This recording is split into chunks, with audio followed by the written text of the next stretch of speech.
Hello, hello. Thank you for joining us. For those of you who don't know me, I'm Daniel, and I'm joined by the lovely Kaylee. Hi, everyone. So, what are we talking about today? Today is psychological first aid. So, in this session, we'll be talking about what psychological first aid is, why it's important and valuable, what the core actions are in psychological first aid, and then the benefits to individuals and organizations in learning this important skill. So when So, we think about, no? now I was just going to say, when we think about psychological first aid, there's obviously, or there's often a reason why somebody might want to learn this kind of skill, which sort of takes us to our first question. Okay, so the first question that we kind of want you to reflect on is to think back to a time when someone might have been in distress and how prepared you felt to deal with that situation or to help them. And what was that experience like for you? So, Daniel's going to just answer this question as well, but as we're speaking, we would love to hear your guys' answers in the comments as well. So, just whatever you want to add, we would love to see it and then add to the conversation. Thanks. Perfect.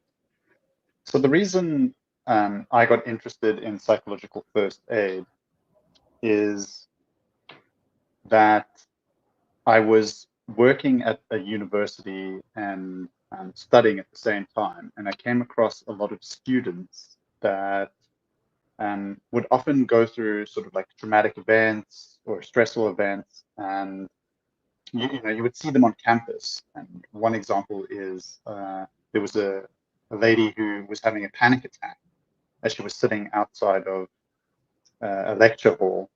And I went into the building knowing a lot of students that were there studying and said to them, hey, there's this girl that's having, a rough time. Can somebody go support her? And everyone kind of was like, oh, I don't really know what to do. And I also felt quite powerless in knowing what the right skills and competencies were. And this got me really interested in, okay, well, what does psychological first aid look like? And I didn't even know there was such a term as PFA at the time. And I luckily got the opportunity to become knowledgeable in psychological first aid and create workshops and programs for universities on this topic. But that was kind of like the core reasons why I got interested in it, and wanting to help people and support them.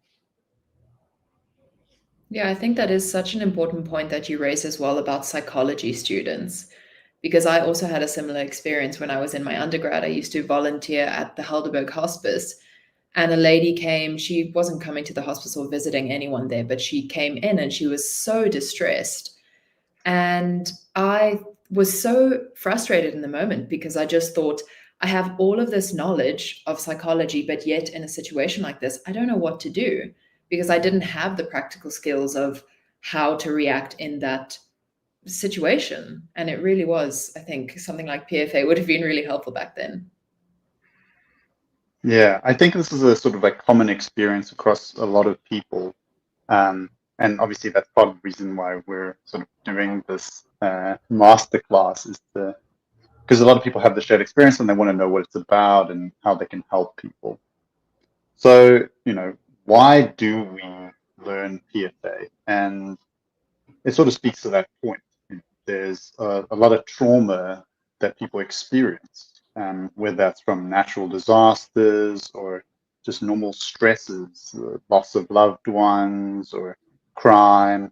So everyone's going to experience some sort of trauma or distress at some point in their life. And we want to help those people, right? We want to try to mitigate um, this experience and the distress they're having and the potential long-term negative outcomes that come from not resolving all the psychological, emotional sort of factors that come into play. Um, and also one of the core reasons why people would want to learn these skills is obviously applicability. You can use it in a whole range of settings, and also reach. You can have quite a large impact in your own life and lives of other people in your community by learning this sort of core skill set. Yeah, and I think So especially with the accessibility part that you mentioned, Dan, it's also quite fascinating, or not fascinating, but it's quite a cool course because it's not only made for people who are mental health professionals or have a background in psychology as well. So that's really cool that there is this course for just anyone. yeah, exactly. And I think what's really cool about PFA is that anyone can learn it. You don't have to be a mental health professional or a medical doctor. Whether you're a policeman or a volunteer, an educator, anyone can use it and apply it. Super, super valuable. So, what is PFA? I think is kind of one of the next core questions. And it's a set of skills and competencies that one can develop and use in response to crisis. So it originally comes from the Johns Hopkins University. They were kind of one of the leading organizations that came up with this approach. And it sort of stemmed from the fact that America had large national and natural disasters, so floods and hurricanes that would displace a lot of people. So America has obviously all these resources to roll out volunteers and support services that were dealing with people's sort of practical needs and medical needs. But a lot of these professionals and volunteers didn't have a way to deal with the psychological aspects, which are often last, quite a long time after this event. So they kind of accumulated all the research and sort of figured out there were core things that, when implemented properly and effectively, is the most effective way to reduce negative long-term mental health outcomes after a traumatic event. So that's kind of, where it came from and its primary goal. So when we think about the scope and purpose of PFA, it's a short intervention. It's not something that you do over multiple sessions. While there is some follow-up that people can do, it's designed to be quick. And training in it is also designed to be sort of short and impactful. And what's also important is sort of separating it from treatment. It's not treatment. It's not designed for that purpose. It's all about containing people, empowering them so that they can carry on and return to normal functioning as quickly as possible. Then there's sort of three core models used when we think about PFA. So one of the big ones is the World Health Organization's Look, Listen, Link model. There's also the Johns Hopkins Rapid model, and then there's the NCTSN's 8 core actions. And we'll be talking about sort of these core actions that people can take and skills that PFA providers can develop and use to drive impact in the work that they do. Okay. So what we thought would be kind of a fun way to approach this is to have some more like interactive questions. I think that how we'll do it is kind of be asking the question and most likely have Dan just responding to them. But we also would really love to hear the comments as well, like we said. I just actually see a comment now saying, will there be a recording? And yes, you can definitely find it on our YouTube channel as well. So yeah, I think just to get us started, I wanted to share a scenario with you guys. And I think what would be quite cool is just as we go through it, think about who you think would be the first person or people that should receive PFA, or the first people that seem like they need some support. So the scenario is: a major flood has struck a nearby neighborhood, and you've arrived at a community center that is serving as a temporary shelter. You survey the room and you notice the following people. A is a woman who's visibly distressed. She's shaking, breathing quickly, and wiping tears from her face. She's accompanied by a friend who's offering a blanket to keep her warm and who is talking to her gently. B is a man who's sitting alone in the corner. He's visibly trembling and rocking back and forth with his hands clutched tightly around his knees. He appears detached, staring blankly at the floor, and seems unresponsive to his surroundings. C is a family of 4 that are all together and appearing calm. Their one daughter has an injury on her leg, but she's been given a wheelchair and a bandage, and her parents and sister are calmly talking to her and keeping comfortable. The last one is D, which are 2 young children who are unsupervised, but they're content. They're sitting near a play area, and you notice that there's another PFA volunteer that's checking in on them periodically, and you notice as well that there's other support staff trying to locate their parents. So after that scenario, I just wanted to hear if what you guys think would be the first person that would need some help. So while we were sort of waiting for people to give us some answers, obviously when you arrive at a setting, whether you're working as a disaster relief person or you're sort of walking down the road and you come across somebody who's in distress, the sort of first thing that you're going to do is be looking at the environment. You can be sort of scanning, seeing, who's most at risk, who's close to physical danger, who needs to be moved away from something that's continuing to distress them. And you're doing this sort of like internal prioritization. Later, we go on to sort of doing interviewing that gives us more data and allows us to do more prioritization and assessment. But at the beginning, you're kind of just seeing, based on the info you have, where you should go. And that's what this question is all about. Who would you go to and why? Yeah, and I think that so a lot of the comments are saying option B, and one of them just says option B because the rest have company. And I think that this whole scenario would be completely different if the children who were unsupervised were A, looking like they were in distress, and B, possibly not being tended to or being, observed in any way. So I think that is it.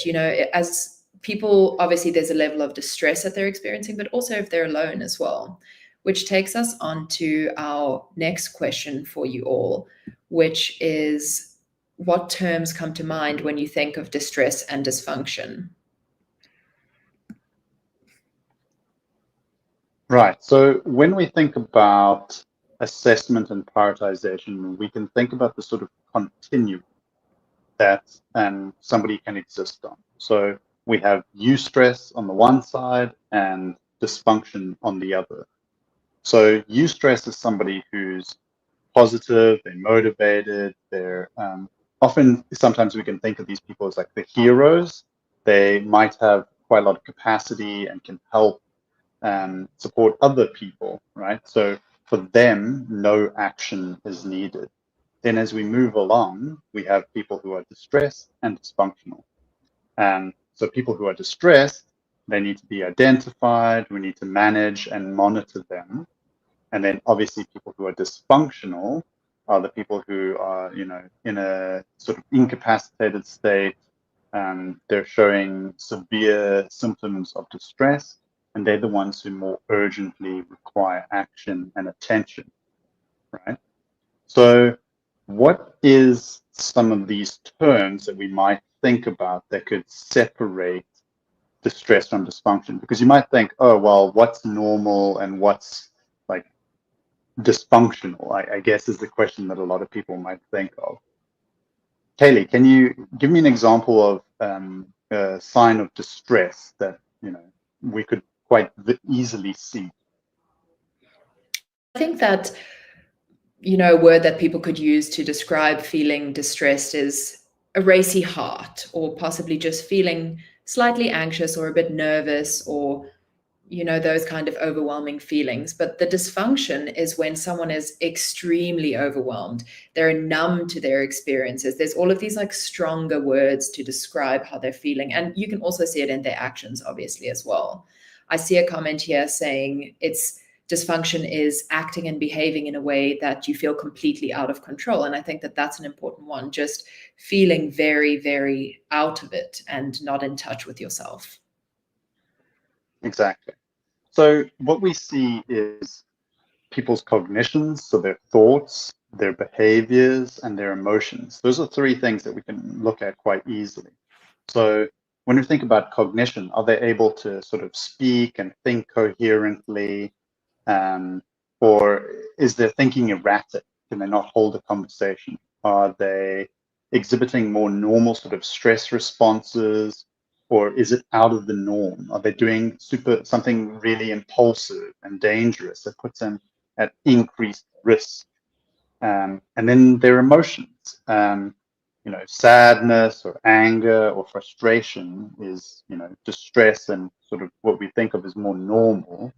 But if people are feeling completely overwhelmed and hopeless and despair, and these emotions continue sort of beyond normal proportions, that's when it starts to move into the dysfunction sort of realm. And helping those people with PFA is super important because they're the people who are at risk of long-term poor mental health outcomes. And by stabilizing them and prioritizing their needs, we can drastically reduce that risk. Whereas a lot of people who are distressed with the normal passage of time and adequate, psychosocial support, they will end up being fine. So obviously they do still need help, but if you had to choose one of the two, you're obviously going to help the people who are sort of dysfunctional. And it's cool to see everyone sort of coming forward with some of these answers, and also commenting on the previous setting. As Kelly was sort of explaining, the context of those examples can vary, right? So children unattended is obviously a big risk factor, especially if they're showing sort of signs and symptoms of dysfunction. Whereas if those children were sort of coping and laughing with one of their parents or primary caregiver or something, then we're not as worried about them. So that's sort of the whole sort of key process in the sort of look. When we think about the look, listen, link model, is seeing, hey, who's at risk and what identifies them as somebody who's needing more attention. Yeah, I think that's a very good point. And also normalizing that certain responses are completely normal after experiencing a traumatic event. And that brings us on to our next topic about connection and reflective listening.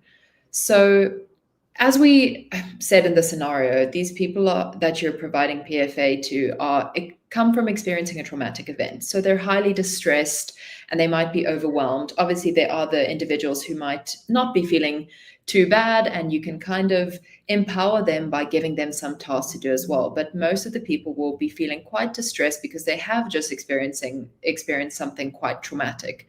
And that's where connection is really, really important with someone. They're going to be in such a vulnerable state that taking time to build that rapport with them and getting that mutual trust and allowing them to feel like a safe space with you is just really, really important. And as well, in the way that we listen to them and the way that we talk to them is also a really important aspect of it, because they're really overwhelmed. The chances are that they're not going to be speaking too coherently at times. So you really have got to put in the work to really listen to them, really acknowledge what they're saying, and not to kind of get in the way of that. So that brings us onto a question that we have about nope, not that question. What might get in the way of building connection and rapport with someone? And we just kind of want to hear your answers to it, because we wanted to frame it this way, because I think a lot of the time we don't notice these things that we do and the intentions are good behind them, but it does sort of serve as a block to creating that connection with an individual and making them feel completely safe. Yeah. And while we're waiting for people to respond, I guess we can kind of talk about what does doing it well look like? And what we know is that by building rapport with somebody and making a sort of meaningful connection that somebody can open up, makes the whole process so much easier, right? Because we can collect information from them that helps us prioritize their needs and direct them to the right services. So I think a large part of that is being empathic, right? Um, I don't know what you think, Kelly. Am I missing something here? Mm. No, I definitely agree on the empathy thing. That's so important to show that warmth to them as well, rather than, I suppose there's so many different aspects. I think that I'm just going to add a point that I feel might block creating that connection and building rapport and allowing for reflective listening to happen. But one of that would be the obvious, such as butting into the conversation all the time. And another one could also be asking a lot of questions. So if someone traumatic is sharing the events of something that happened to them, and you're asking a lot of questions like, oh, what happened to the dog? What happened in the flood? And all of these questions that they might not be willing or ready to share, you're kind of making the conversation more about yourself and your own interests rather than just hearing what they have to say and letting them share their stuff, not in a way that you're controlling the conversation at all. I don't know if you Yeah, have yeah, any exactly. ones as That's well. so true. You know, one of the things that people unfortunately do is they ask a lot of questions because they're curious and they want to know, but it's not necessarily helpful to the person. Um, and I think, look, there's tons of barriers to building a meaningful relationship, building rapport. I think another one that's an easy mistake to make is assuming that the presenting problem is, or the most, like the first problem that they say is the true deep issue that needs to be resolved, right? They might say, oh, I lost my wallet or whatever. But the key thing is that like they've lost their home in flood, and that's just the first thing they mention. And you go, oh, okay, well then we need to do this, this, and this, and whatever, without really trying to listen to understand. And I see that as a mistake that a lot of people make. We have some great comments coming up here. Being over sympathetic can also hinder people sharing or being open about what they're experiencing. Exactly. So sympathy and empathy are obviously quite different. The way I like to think about it is sympathy is kind of like looking down at somebody in the hole and being like, hey, are you okay down there? I'm sure it'll be fine. And empathy is kind of like climbing down into the hole with them and being like, oh, okay, this is what it's like. Let me try understand. I might not fully understand, but I'm here to listen and sort of trying to connect with them on a deeper level. Um, uh, Kelly, you got any other? I've got like a whole long list of things that get in the way. No, I think just one thing that I want to piggyback on that you said is just not making those assumptions for people. And if you're truly listening to the conversation, they will direct you where they want to go rather than, like Dan said, if it's, oh, I lost the house, and they're like, okay, let's start finding out how to get your house. But that's not actually the most pressing problem that they're dealing with. So just taking that step back from possibly getting ahead of yourself with the best intentions as well, and just kind of letting them show you what they need and how they're feeling and all of that. Um, yeah, I did see another one here about, not making assumptions about what people say or feel, as I just said. And then as well, minimizing fears or feelings. I think that's a really important point. There's so many ways that this can be done. And also, like I say, so many things have good intentions here, but don't have the outcome that is necessarily wanted. But I think one of them could be as well comparing people to other people who've gone through a traumatic event, being like, oh, well, Billy over there has gone through the same event as you, but he's lost family members or whatever. And that really minimizes it. But that can also be done in a subtle way of saying possibly, oh, what doesn't kill you makes you stronger, or something like that. That completely minimizes what anyone is experiencing. Yeah. So the comparison or trying to find a silver lining, they're like opposite sides of the same thing. Mm. And I think it's something it's so easy to lean into doing. And also the inner advice monster. Like when somebody tells you something that they're struggling with, we want to jump into giving them advice or a solution straight away without fully understanding the full context of what's going on. And that really puts a barrier in the way of helping somebody. So we have another question down here. How do you practice empathy without dragging down your own mood?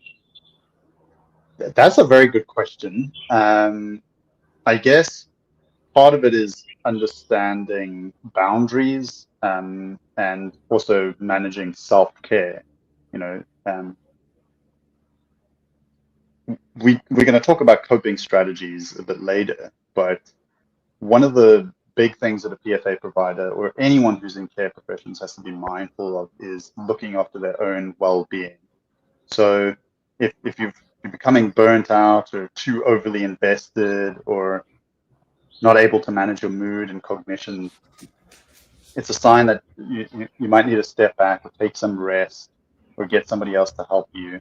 So that's one thing. And empathy, you know, it's something like all skills, it takes practice to develop. You don't suddenly just, hey, I know how to become empathetic like straight away and connect with people. And sometimes, you can struggle with people, right? Forming a meaningful connection isn't always going to happen right off the bat because people might have their own biases and prejudices and whatever. And you also have to learn to overcome and work around some of those challenges. So that's also part of the issue of um, building rapport and being empathic with somebody. Because if you're working in a context where it might not be appropriate for a man to speak to a woman and you're a female PFA provider, that can become quite tricky. And now you're crossing sort of maybe religious or cultural taboos or barriers. So those are things that we also have to be mindful of, which can make that, rapport building quite challenging. Yeah, and I think as well, like the NCTSN's course, they have an extra section there for the mental well-being or the physical well-being and just general well-being of the PFA provider themselves. Because they had this thing, I was just quickly looking at my notes to the side there, this model that they called HALT or whatever it was, but you check for your hunger, anger, loneliness, and what was the last one? Tiredness. So it's just kind of a reminder to be mindful of how you're doing. And I think that that's how you kind of manage not dragging down your own mood by taking that space for yourself. And I see another question here asking if PFA is only for traumatic situations or can the skills be transferred elsewhere? I think definitely they can be transferred elsewhere, especially on the topic that we're speaking about now, which is just that connection and reflective listening. I think that the skills you learn there can really open up a conversation in many different aspects and help for conflict resolution. And yeah, there's just so many different ways that it can help, Dan. I don't know if you want to add to that as well. No, you're completely right. I mean, reflective listening skills, building empathy, being able to prioritize needs, teaching coping skills, whether you're doing this as a PFA provider or in your everyday professional or personal life, the skills are invaluable. And I can see it in my own life, all these skills and competencies that I've picked up in a whole bunch of different settings. You never know when you're gonna, like kind of like a Swiss Army knife. You never know when it's going to be useful. But often you kind of get like positive feedback from people. They're like, "Oh, well, you're such a great listener and you're non-judgmental and whatever." I'm like, cool. The skills that I've learned are actually people are noticing them. So I think kind of on that note, we should talk about coping skills and the intervention stage of PFA. Yeah. So I think that before we get into the interventions and the coping, I just want to bring up one important point, and that is stabilization. So if you have an individual that is really not doing well after experiencing the trauma and they're highly distressed and they're unable to kind of regulate themselves or calm themselves down, the first point is going to be trying to stabilize them before we're too pushy about trying to, have all of these coping techniques and all of that. So I'll give you an example. If you can imagine yourself at a, community center and there's a bunch of people that have just experienced a trauma and everyone is trying to be helped. And there's an individual that is sitting by themselves and just sobbing. That real sob that there's no chance for words or no chance for even breaths. You can see that they're really short of breath. that would not be the appropriate time to go and sit by them and say, okay, let's hold hands and close our eyes and let's try grounding exercises.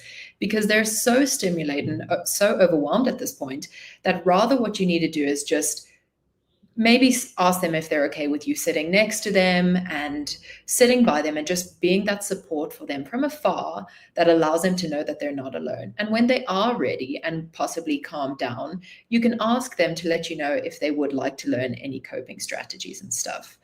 And I suppose that brings us on to another question about what we think is a good coping strategy or technique that can be beneficial to someone who is really in distress and experiencing high levels of stress after a traumatic event. Yeah. While we wait for people to kind of answer that question, there's obviously intervention can look different depending on people's needs, which is exactly what Kaylee was talking about. It could just be being a presence there. It can also be instrumental help, getting somebody a blanket or providing them some water or, moving them into a place where there's warmth and security or away from something that's continuing to distress them. That can be super valuable, more than doing a coping skill. And similarly, we can also look at what resources may be valuable to this person or resources they have already that we can sort of bring to the forefront. So as an example, connecting somebody with, somebody they know through helping them use your phone, or there's somebody else in the setting that they know and you can bring them over because they have a sense of community, then that can be very valuable. Or this person maybe already knows a coping skill like deep breathing activity. And by asking them, what have you done in the past that has worked for you? They might say, oh, well, in the past when I was feeling overwhelmed or whatever, I did X, Y, and Z. And you say, okay, well, I'd like to do this with you. Do you think, would that be helpful for you? And then you're also empowering them. We must try our best not to disempower and assume, oh, we are going to fix all their problems for them in this moment by some magical skill or competency. It's often the simple things that really work. Yeah, and I think on that note as well, to take into consideration someone's cultural values as well. Because I think, especially with the more like meditation and grounding and those kind of more mindfulness based words, they might not align with someone's views. So telling them, okay, we're going to meditate together might just not work at all and not be appropriate for them. So I think just kind of, altering your wording as well to try and get them to be in the present moment in a way that's not going to, not work too well with them. So I see a comment here as well saying that physical touch with permission can be helpful so that the person in stress can physically feel that they're not alone and that someone is by their side, bringing them to the present. I think that this is a good option, but as the comment said as well, with permission, I think to really make or to ask the question, would you be all right with this? Because a lot of people, they really do find it so calming to have that physical touch to kind of ground them in a way as well. Yeah, exactly. And learning to kind of read the needs of somebody and what's appropriate is super valuable. As a man, touching a woman and especially children can be super inappropriate, right? So, and also depends on the sort of distressing event. So, one of the sort of key considerations for sexual violence is not to touch people, because if somebody's experienced that kind of trauma, they're hypersensitive and hyper aware of people being close to them and touching them, and all these strong emotions that can come up. So that's also what we have to consider is what do we think will work best for that person in the context. Yeah, and I think just never being afraid to clarify or to ask them questions of, if you kind of read the room or tend to notice these things about them, just double checking, I think, is always a good idea. So I think as well, like another really important point, there's obviously the calming techniques like breathing exercises, grounding, and that kind of stuff.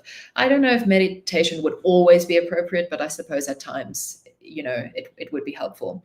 But I think just another really important coping strategy is to just allow the individual to be empowered. So as soon as you start making decisions for an individual or telling them an action plan to do, you're not allowing them to feel empowered in making their own decisions, in deciding how they are going to approach their life after this traumatic event. So another coping strategy is just to kind of work with the individual to allow them to kind of sort out their own life, to make an action plan, to be active in their own future. And yeah, I think that that's also a really important point. Yeah. There's also helpful things like anticipatory guidance. We can kind of explain, hey, what might the next day or a couple of weeks or months look like? What are typical challenges that, somebody might have? Your sleep might be interrupted. You might not be able to concentrate as much, And sometimes this guidance can be really helpful because it normalizes the experience of having been through something distressful or that causes stress. But also in that, we need to not over worry somebody and tell them, oh, this X, Y, and Z is going to definitely happen. And then it can actually, make those things happen that we're going to. So that's another consideration. And then there's also trying to, where appropriate, through reflective listening, address people's beliefs that might be, in not factually true. So people might be saying like, oh, I'll never recover from this. This has ruined my life. And you can challenge people's thinking where appropriate, depending on how they're doing, because that slight little sort of challenge to that thinking can slowly erode that like overly negative bias or negative cyclical thinking. So look, there's lots of different skills that are used in intervention and coping, and we're touching on some of them lightly, but that's also quite a helpful one. Yeah, and I think to stop us from talking for ages, because as Dan said, there's so many topics we can talk about and so many important ones as well. I think just you touching on the sleep one as well is really important to try and kind of guide them on what might help them in the future. I know another important aspect of it as well is to kind of help an individual realize that their life is not necessarily over. So the example that I can think of is if a family's gone through a traumatic event and everyone is still healthy and it's one of the children's birthdays next week or whatever, but they don't have a house anymore. It's just kind of, reminding them that there is a way that they can celebrate it in a readjusted way, not as planned, but I think just kind of like, I suppose, putting that seed of hope for them for the future. Exactly. So on that note, we're going to go over to linkage to services. So when you're ready. Right. So now that we've identified somebody who's at risk or needs support, we've built rapport, we've used reflective listening, we've done assessment and prioritization or triage, we can then move on to intervention, what skills or resources might this person need? And then the last stage, or one of the kind of core actions, is linkage to services. So one of the kind of core questions that we want to ask is, what services can we link someone to when performing PFA? So one might think of kind of some of the obvious ones. So if somebody's in psychological distress, maybe we can refer them to psychological services. But there are a lot of other relevant resources and services that can be just as helpful in addressing the core problems that they're dealing with. And while I wait for your answers, this is something that PFA providers should be very mindful of, is becoming aware of what services are in their locale, so that when helping somebody, they're coming from a place of knowledge, saying like, okay, well, this is where that is, this is where this is. So that's super helpful. And then also understanding, where your scope ends. I think as a PFA provider, it can be very easy to say, oh yes, I'll follow up with you, I'll phone you, I'll do this, I'll do that, because we want to help, right? As somebody who's in a sort of the profession of caring and providing support, we have to be mindful of not overreaching. So that's another important consideration when we're linking people to services. Kelly, Yeah, have and I I think forgotten anything? just one other point that I wanted to add there is just to be aware of your own biases when it comes to this. Because I think if someone is, I'm just going to use an example of a psychologist or a mental health professional. If you come into a situation and you're looking at an individual and the only thing that's in your mind is, oh, this person needs mental health care, which is probably something that they would need if you're picking up those signs and you obviously have been trained in it. But it doesn't mean that that's the top priority for them. You don't know what's happening in their body. They could have a foot that's broken or something that you just don't notice because you're only looking at the psychological distress. So I think to kind of just really listen to the individual that's experienced the distress in order for them to guide you where they need to go or what their top priorities are. Yeah, exactly. So some of these services might look like the police. So somebody might need their services to help find somebody who's missing, or to file a report, or report that something's been stolen. That can be super helpful for them. Similarly, emergency services, if they're physical needs, maybe not immediate physical needs, but long term, maybe they need to get access to medicines, or they have a non-communicable disease that they need treated, that they've lost access to those things because they got robbed or something like that. So those are kind of the services that we can think of. Legal is another one, or childcare services. So you can start to see that there's all these complementary services that are sometimes more important than psychological. Yeah, exactly. And then I think that takes us to, I'm just being mindful of the time there. Just to recap that we're going to give about the core actions of PFA and some of them that we've touched on briefly, but I think, obviously doing the full course will allow for a deeper dive and more skills in all of them. Right. So this is sort of the 8 core actions as defined by the NCTSN that we've got here, just as a quick sort of way to go through an overview. So contact and safety. So you're introducing yourself, you're explaining what your purpose is, what PFA is, and then there's a safety element, making sure that the person that you're helping is not at risk of further harm or danger or distress. Then there's ensuring their immediate safety. Maybe they need to be referred to emergency services. And then there's comforting them, right? And comfort can take multiple different forms. Then there's stabilization. So trying to get somebody to sort of calm down, so that you can get the information that you need from them, that you can adequately support them, and where appropriate, bring in higher level services. Because that's also something that we need to be mindful of is, is this person somebody that we can help, or do I need more specialist care, so that you can go sort of like up the chain. Then there's the information gathering, right?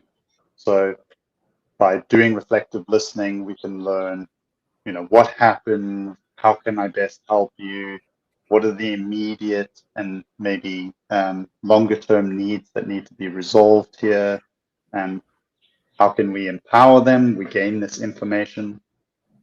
Then there's the practical assistance, right? This could look like helping them buy airtime on their phone, or it could look like guiding them to the transport that will get them to where they need to go, or giving them some food because they haven't eaten in a long time. Those things can be super instrumental. Then connecting them with social support. Obviously, as a PFA provider, your time with somebody in the greater scheme of things is very short. So what ultimately leads to long-term positive outcomes is connecting them with their social support. That can be their family, that can be their partner, that can be their children, that can be their faith-based organization, or their co-workers. That's where those meaningful relationships can guide them long-term. And then there's coping skills. So that's stress management, it's goal setting, it's grounding. Obviously, the more of these skills that you feel competent and confident in teaching somebody, the bigger your arsenal is to help somebody based on their specific needs, as well as supplementing the sort of skills and competencies that that person already has. And then there's disposition, or the D in the rapid model, or linking to services is the final one. So that's guiding them to the appropriate service where relevant. Maybe they don't need to be linked to services, and sort of handing off and saying, closing up and saying, hey, if you'd like me to follow up, I'm happy to follow up once, twice, maximum 3 times is the suggested number of follow-ups that you do with somebody. Also, if you have capacity and it's appropriate to do so.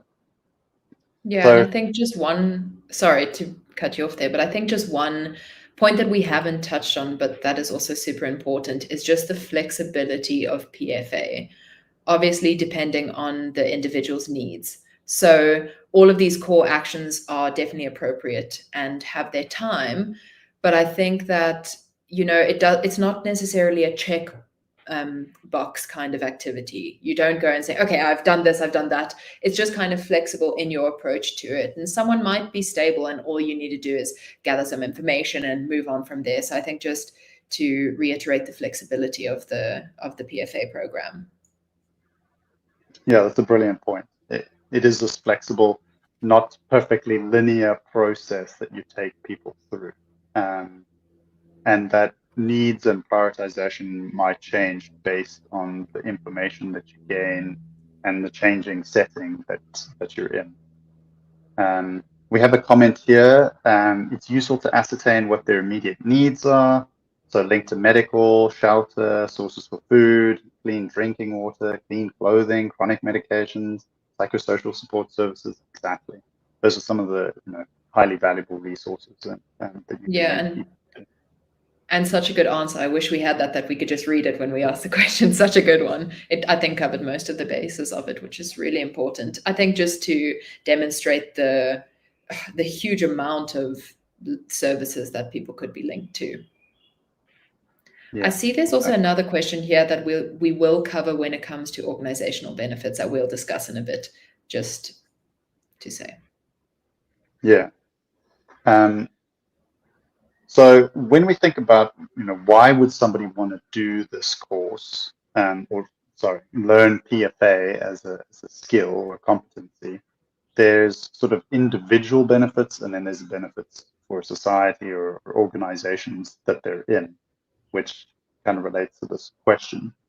So obviously, being able to do PFA means you have this core competency, so you can volunteer, or if there's a humanitarian crisis, COVID or a war or a famine or whatever, you can go volunteer and help those organizations out.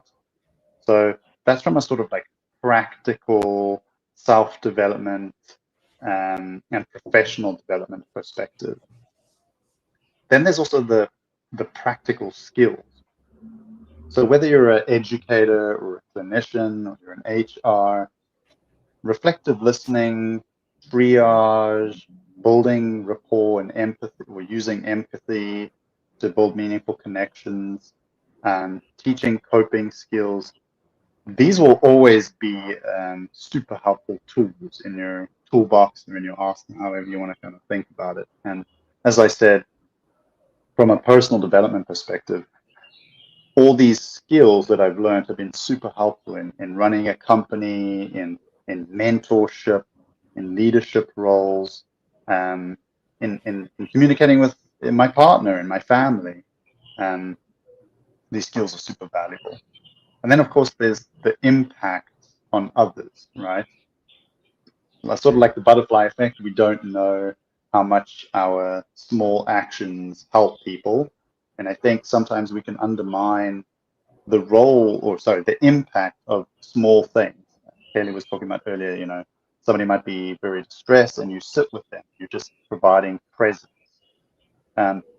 They might not say it, they might never tell you, but you have done a lot for them. You've been there and given them that support. And I think that's one of the cool things about learning these skills is next time I see a student that's in distress and everyone's kind of going, oh, I don't know what to do. In my capacity, I can do something. And then there's sort of like a feeling of empoweredness or confidence that you move through life with, in that you feel more prepared for settings. And also when trauma or distressing events happen in my own life, I can think back to these skills and know, hey, these are the things that I should look for and consider when something bad happens. Then I think I can answer this question here. How would a course in PFA be beneficial to a group of employees? At my remote company, we work online, so there's often very little communication that isn't work related. Yeah, so a lot of the personal benefits move over to organizational, right? Because if you can employ these skills with your teammates or your colleagues, you're going to build more meaningful relationships. And in that, you can support the organization because inevitably somebody's going to go through a bad patch or something's going to happen. And obviously you don't want to step over bounds and out of scope of what you're supposed to be doing in your company, but you can be the empathic listener that says, hey, like, I've identified that maybe you're struggling with this. These are the resources in the company, or if outside the company there are resources you can directly pursue. That can make a big difference for somebody. And there's also overall workplace well-being. The more people are able to support one another, the sort of culture of the organization and capacity increases. And then there's also the sort of crisis preparedness. An organization is more able, like a school, if you think of a school as a nice example, if teachers know how to use this skill, when inevitably a student or scholar, something's going on, they know how to support them and direct them to care without obviously overstepping. And then there's community impact. A lot of organizations want to volunteer and do community outreach. If employees know how to do the skill, it's a valuable thing. They can volunteer their time and have a much larger impact because they have these skills that supplement. So there's another question here that says, what can an individual do to supplement PFA work? Danny? I think, as much as you can learn skills, it all comes in with practicing them. And obviously with PFA, you're not always going to go up to people on the street that you can see and are in distress and try and, do this whole process with them. But I think that there's certain skills that you can practice in possibly your personal life. And yeah, I think that would be a way to kind of get the skills rolling. I don't know if you want to add anything to that. Yeah, I mean, there's a lot of supplementary skills. I was implementing mental health literacy intervention with professional footballers earlier, and that's an example of additional courses or learnings that you can use and pull into performing PFA. A lot of mental health courses and skills are interrelated and complementary. Learning additional psychological skills that give you more coping skills and capacity that you can help in the intervention stage is also super valuable. And a lot of people have these kind of like experiences that they've gained, whether they pursued educational psychology or they did a course online. They start to sort of like all add up together, which I think is really cool in increasing your capacity. I guess with that, we should move on to start wrapping up, Kelly. Right. So thank you for joining this masterclass.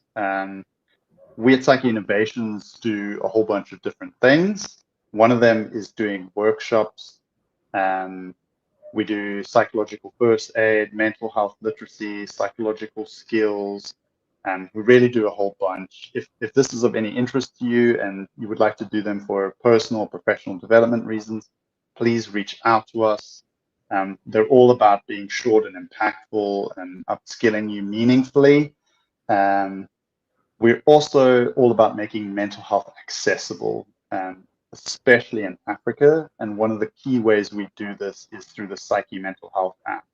So this app can be used in a self-directed way to learn skills and improve your mental health and well-being. You can also use it in a sort of helping way. You can use it with young people or adults to teach them skills and competencies.